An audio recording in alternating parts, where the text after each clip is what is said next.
Hi, I'm Anthony Gilardi and welcome to Master Your Domain. Today we're going to talk about electricity. Now you don't have to be a master electrician, but you should know where things are in your own home. Now, a lot of times your sub panels will be in the closet, either a bedroom, depending on if you live in an apartment or a large structure. In this case, it is in a garage. You always want to look where things make sense. Now your sub panel is going to have a series of circuit breakers. Now the number of circuit breakers that you have depends on the size of your home, because it's going to shut off either one individual room or a section of your home.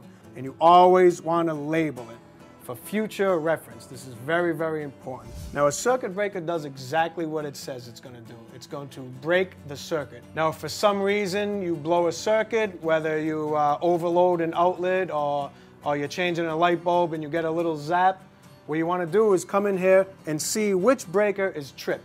When it's tripped, it's going to be about midway through. Now before you do anything, you want to take care of the problem. If you overloaded an outlet and that's what tripped the breaker, you want to take everything off that outlet. Then you come down to your sub panel and you see what breaker is tripped. You want to shut it all the way off and then put it all the way back on. If for some reason it's not going on and it just keeps on tripping itself, you may have blown that circuit breaker. You want to replace that, and for that, you need to call an electrician. But usually, it just clicks right back on. Now, a lot of sub panels have the main electrical shutoff built right into the sub panel. This one does not, which leads me to believe that it is located somewhere else. Usually, it's going to be near the electric meter, which is always outside of your home.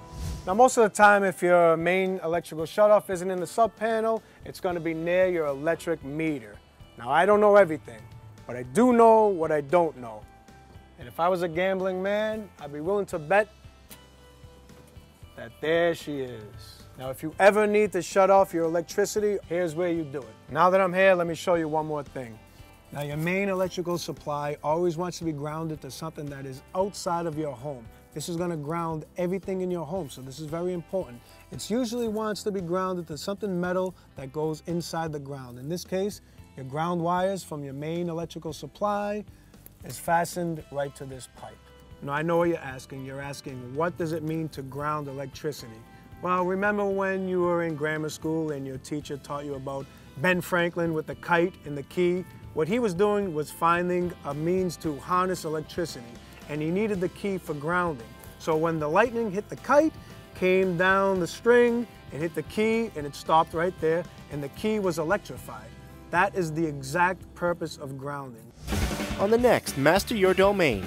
Anytime you have water and electricity, you have the potential problem of electrocuting yourself, which leads me to ground fault circuit interrupters.